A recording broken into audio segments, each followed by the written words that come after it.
Ah, there you go. How are you? Yes, it's me here again. Mike from Best Before TV, on air, live, well, recording really. How are you doing? Going to take a little break from all the doom and gloom and all the politics that I've been sorting out lately, and have a little bit of fun today, and why not? Basically, I'm going to find out with this video if politicians have got a sense of humour.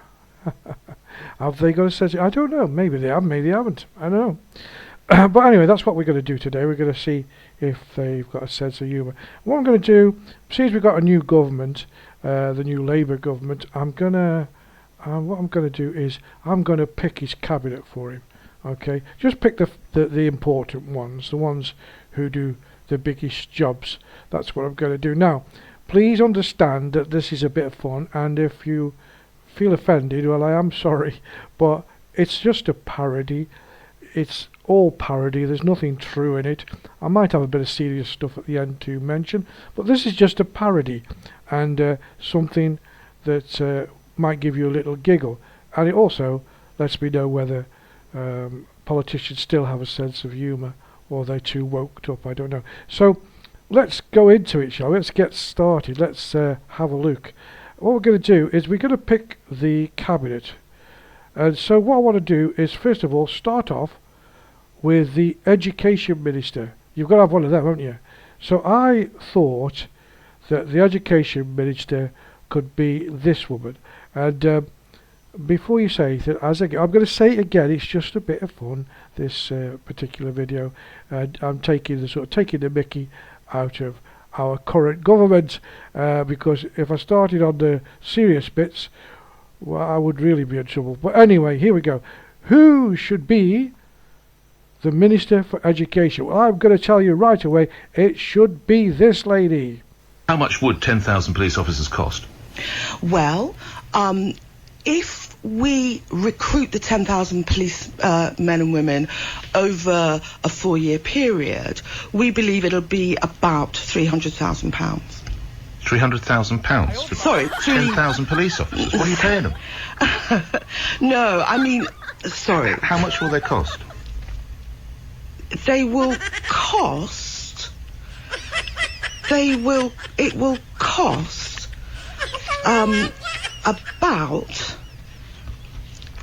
about £80 million. About £80 million? Yeah.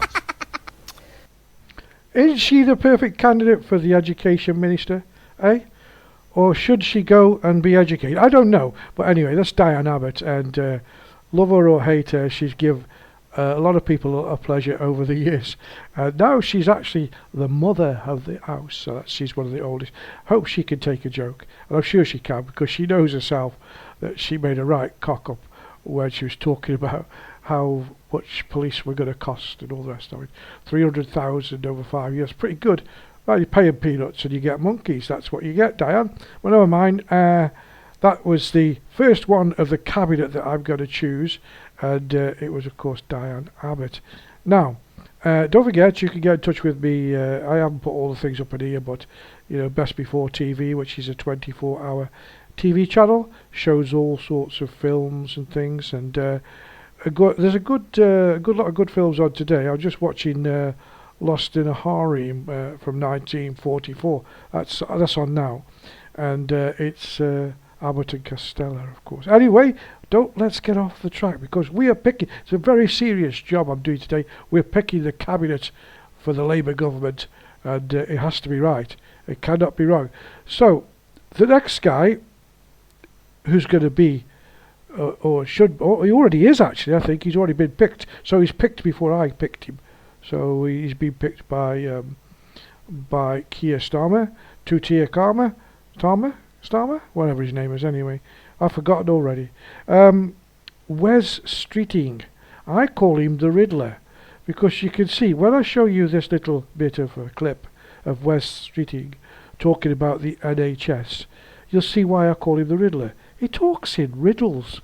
He talks about things like carpets and disinfectants. I don't know what he's on about. Anyway, I didn't pick him. He was picked by, of course, Keir Starmer. So let's have a look at the new. He actually is a new. What is he? What do you call it, health minister or whatever he is? Here we go, Mr. Wes Streety. I think sunlight is the best disinfectant, and it's really clear to me that the NHS is broken. The issues that we've been talking about during the election campaign, the waiting lists, ambulances not arriving on time, people queuing around the block to see a GP, not being able to find a dentist, all of that is evident. But I felt going into the Department of Health and Social Care in the last week, it's a bit like walking into a house that you can see is in a complete state.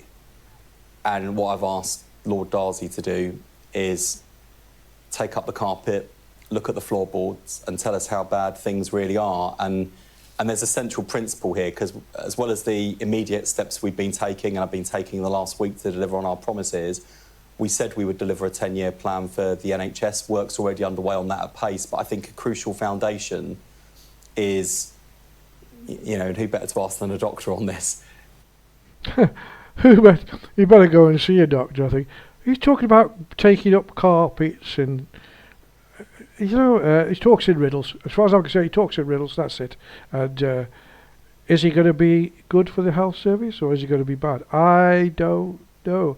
But that's, I didn't make that choice. He has actually been chosen to do that job, and that's what he's doing. And he's going to use sunlight disinfectant, and he's going to take up the carpets, and the NHS looks like an old house. Oh well. Pretty good speech, I suppose, or not. Anyway, we're going to move on. Now, what we're going to move on to now is my absolute favourite, and that's Deputy Prime Minister. And again, I didn't pick it. Well, I did, but Keir Starmer picked her himself. You know who I'm talking about. You definitely know who I'm talking about. I'm talking about Angela Rayner. Yes, Angela Rayner. Now, full of controversy, and she's got to build houses and all the rest. And I've just heard that she's going to house the migrants before the other people. I might be wrong, I don't know. But it all seems a bit topsy-turvy. And she does, like me, she doesn't know what she's talking about. But let's see what she has to say now that she's got this job and she's the housing minister, is it? Or what, Deputy Prime Minister. My favourite of all, because I think she's the funniest of all, is of course Angela Rayner. And she's going to solve the housing problem. I mean, she has to build a house every 2 seconds to hit a target, but maybe she can. Maybe she gets blow-up ones or something. She'll give everybody a tent. Here we go, Angela Rayner on the subject of housing. So we will reintroduce local housing targets and ensure that they're met. We want homes on these sites within the first term of a Labour government. But these new large settlements must be built in the right place in partnership with local people. This is why an expert independent task force will be set up to help choose the right sites, and a list of projects will be announced within the first 12 months of government, so that we can start building the towns of the future within months and not decades. Ah, well done, Angela. She's going to build these towns in the right place. I saw that with, was it Hyde Park there? That was up, that's all right, or in Greenwich Park. Plenty of places around London, isn't there, that she can, how shall we desecrate with building houses, or is she going to do something different? I don't know.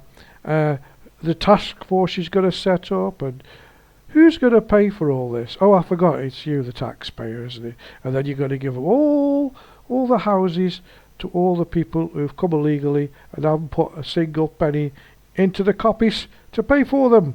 But you have, and I'm sure you'll accept it, because now they're making the government seem really frightening. You can't speak, no freedom of speech, whatever. And I hope they have freedom of jokes, and I hope they've got a sense of humour, because I don't hold back anyway, do I? Sitting here again, as I always am in Spain, having a great time, loving life.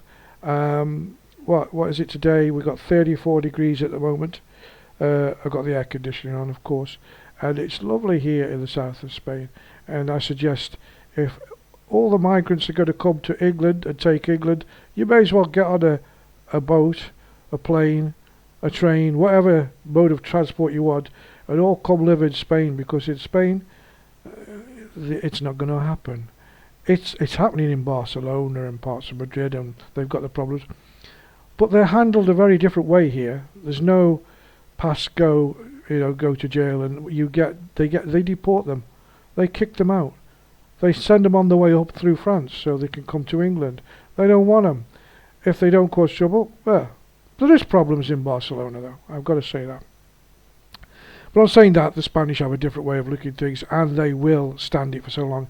And if you look at their history, they've already thrown the Islamic part of Spain out, because the south of Spain was owned by the Moors, and then the Spanish kicked them out. And I think in early centuries that there was actually Jewish people here, and they threw them out, although they've come back. And it is a very accepting country, and the Spanish people are very accepting. I mean, I'm a foreigner in the country, and I don't feel like a foreigner. It's great. So if you're starting to feel like a foreigner in your own country, come to Spain and be a foreigner, but be happy and safe. Always digressed, but that was Angela Rayner, and she's talking about building all these houses, which they haven't got there's no chance at all of doing or hitting the targets, and I'm sure they're going to change. Okay, let's move on to the next minister, who hasn't been picked, but I think he should be, and that is the Ministry of Defence, the Defence Minister, the one that's going to take care. We want somebody hard, somebody robust, somebody who's not scared of a scrap. That's who we want. Well, I think the person that we want is actually this person here. The then Deputy Prime Minister and former amateur boxer didn't exactly receive a hero's welcome stepping off the battle bus in the seaside Welsh town in 2001.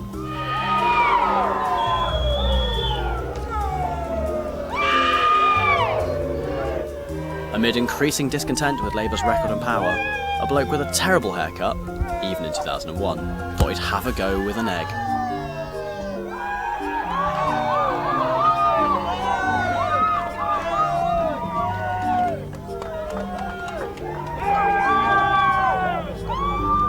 It was Prescott's immediate left-hook retaliation that splashed all over the front pages the following day. Labour Party aides and police officers quickly hurried Tony Blair's right-hand man away, but not until after bullish John Prescott was seemingly overpowered by the mullet.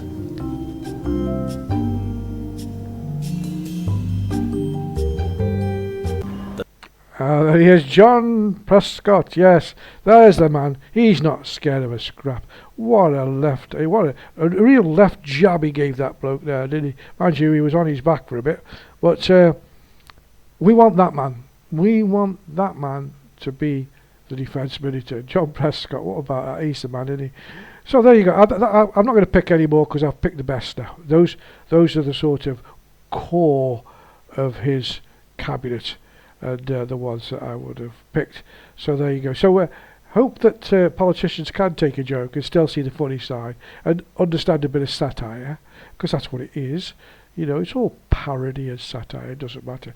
Now, I've got one final clip, and we're going to move down to London, and my favourite person to hate, well, I like him now because I can make jokes about him, and a lot of people do. And I feel sorry for him sometimes because he's sort of always under the cosh for something. But he's making a rod for his own back. You know what I'm talking about. The man who's put ULEV charge is going to extend it to the John O'Groats, to Land's End and to John O'Groats, wherever it is, all over the country. And the motorists are going to be skint, and they're all going to sell their cars and buy bicycles because they can't afford the ULEV charge. Anyway, Sadiq Khan, yes, that's the man. And he's really going strong on sorting London out, and he seems to be edging towards a group of people, and I'm not going to mention them today, no, a group of people who seems to be pandering to them more than the rest of the country in a way.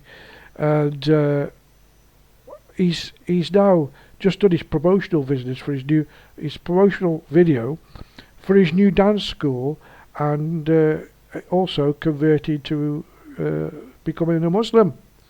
So he's combined the two together, and he's made a little video. So I thought I'd show you that as the last little bit, just to give us a little bit of light-heartedness and what's going on in London with this man. Shall we have a quick look? Yeah, let's have a quick look. So what we're going to do now, we're going to have a look at Sadiq Khan's promotional video and conversion video to be a Muslim. Here we go. Listen to the words of the song. Just do it before you die. Join Islam, come on man, don't upset the man in the sky. The consequences are dire, you really piss him off and then he'll burn you in the fire. Just do it, join Islam now. And I said, I can't do it, I really don't believe in God.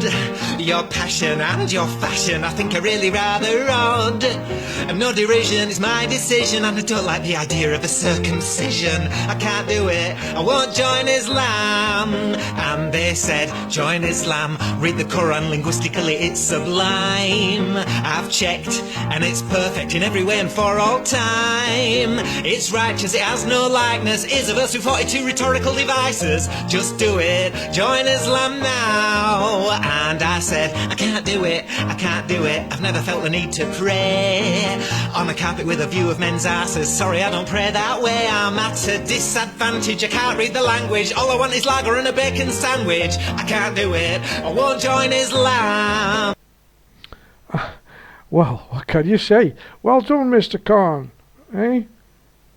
He'll be a pop star, dancer, politician, orator, poet. He's everything. I mean, what a man he is.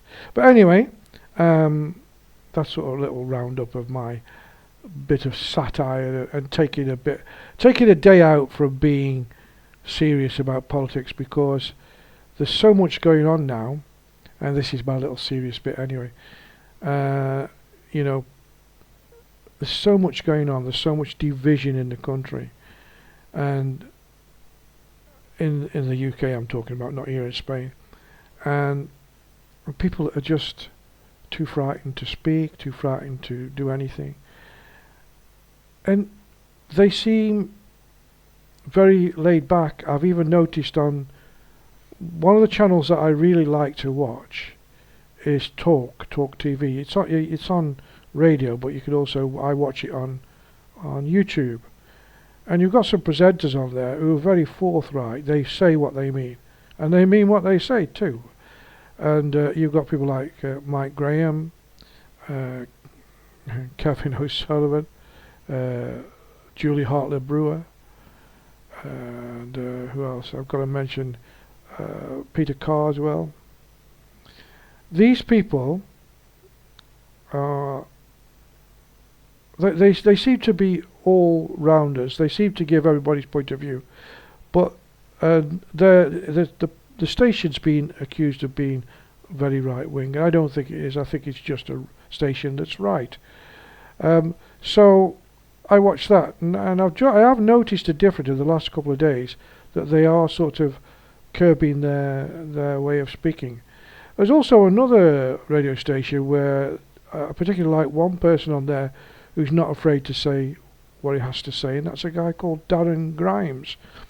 And I don't watch him on the station because I don't like the particular stations on, but he's on TikTok and all the rest of it. And again, seems to be a kind of person that doesn't get curbed. He'll say what he wants to say. Anyway, what I'm trying to get at is it seems that all the alternative radio and TV stations are sort of curbing what they say, as are the BBC are not, and others are not. They seem to be pandering to the left, shall we say, or to Labour, shall we say. And I find it so strange that they should do that when anybody who gets involved in the news should tell the news the way it is, not the way they want it to be. Anyway, I said only a little bit of seriousness. So the country's changing and people are getting afraid. And all I say, I'm glad that I left England 23 years ago for a better life, and I found a better life, and I'm sure I'm a good advert for Spain. Spain is a wonderful place to live. Once you fall into the way of the Spanish, it's great. So you don't have to stay there. Try and get away from there. The thing is, you're going to be back in Europe in no time because Mr.